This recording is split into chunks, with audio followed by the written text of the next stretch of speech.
की कोई बात करी जाए तो ये कल्पना ही है कि भाई भगवान भी आपको बताएंगे या भगवान से पूछ लिया करो। तो हो सकता है एक जो अश्रद्धालु के सामने चर्चा करें या जो ना समझ आदमी उसके सामने चर्चा करें तो ये सोचेगा ये तो बिल्कुल ही मूर्ख आदमी है, इसका तो दिमाग कुछ ज़्यादा ही आउट है। चलो भगवान की सुबह शाम बत्ती करो, आरती करो, ये तो समझ में आता है, लेकिन बात करो भगवान से, और ये कोई तरीका थोड़ी है। तो इसलिए उसको नहीं समझ में आएगी। लेकिन आज हमको ये समझ में नहीं आती कि भाई यहाँ भगवान से कैसे पूछेंगे, क्या बताएंगे, क्या नहीं करेंगे। और फिर एक वक्त आता है जहाँ पर आपका आज जैसे भगवान की प्रत्यक्ष अनुभूति का हमको एहसास भी नहीं है और कुछ पता भी नहीं है।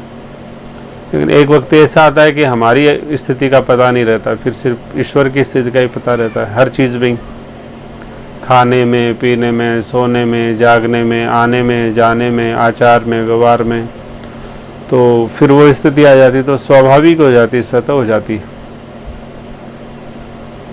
तो जब वही स्थिति आनी है, वही अपना मान लीजिए लक्ष्य है, तो अभ्यास भी हमको उधर ही करना चाहिए। फिर गलत अभ्यास क्यों डालें। नाम जब जो है वो चलो ठीक है, अंतिम काल में आना चाहिए, उसका भी अभ्यास ठीक है, क्योंकि अंतिम काल में आना चाहिए, ऐसे शास्त्र आज्ञा है, महापुरुषों की आज्ञा है। इसलिए नाम का भी अभ्यास प्रॉपर होना चाहिए, एक विधिवत होना चाहिए। जब तक हमारी सेंस वर्क कर रही है, वही इंद्रियां काम कर रही हैं, तब तक हम उसको यथोचित एक प्रोसेस में लेके आ जाएं। एक हमारा एक स्वाभाविक जीवन की वो एक क्रिया हो जाए, या मान लीजिए कर्म बन जाए, तो फिर हमारे को अंतकाल में समय उसमें देने में कोई बाधा नहीं रहेगी। स्वाभाविक रूप से वो नाम स्मरण रहेगा। तो जब नाम भी हमारे जीवन का अंतिम लक्ष्य है और सेवा भी हमारे जीवन का अंतिम लक्ष्य है और संबंध और स्मरण भी अंतिम ही लक्ष्य है, तो ये सब चीज़ें सिद्धि भी है और साधक भी, साधना भी है।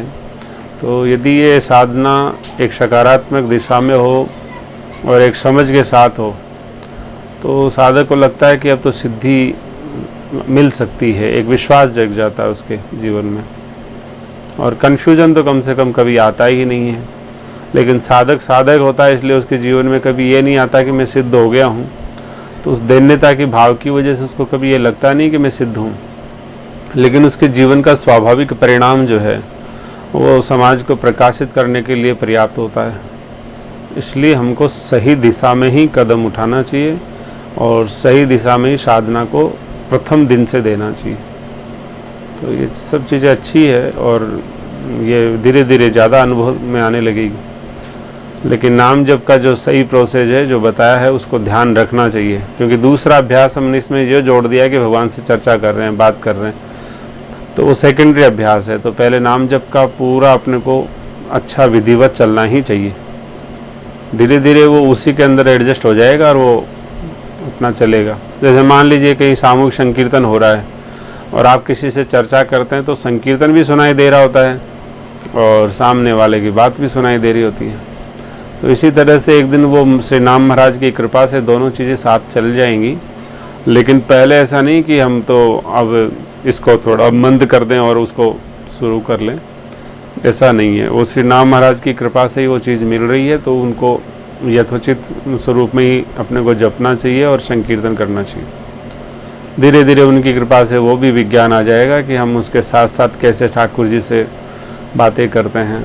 मान लीजिए कि कोई सामने, मान लीजिए अपन सांकेतिक भाषा में भी तो चर्चा करते हैं कि नहीं करते हैं। जैसे कई बार कई संतों के या किसी के मौन व्रत होता है, तो सांकेतिक भाषा में समझा रहे होते हैं, तो वो संकीर्तन भी कर रहे होते हैं और सांकेतिक भाषा में, यानी कि आपसे बात भी कर रहे होते हैं। तो संकीर्तन भी कर रहे हैं, बात भी कर रहे हैं, तो दोनों काम चल रहे हैं।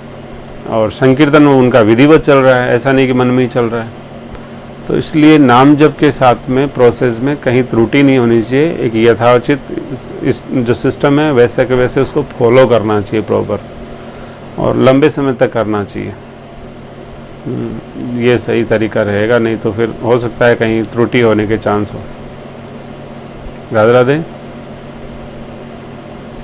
जी भैया, राधे राधे, ध्यान रखूंगी। जी राधे राधे।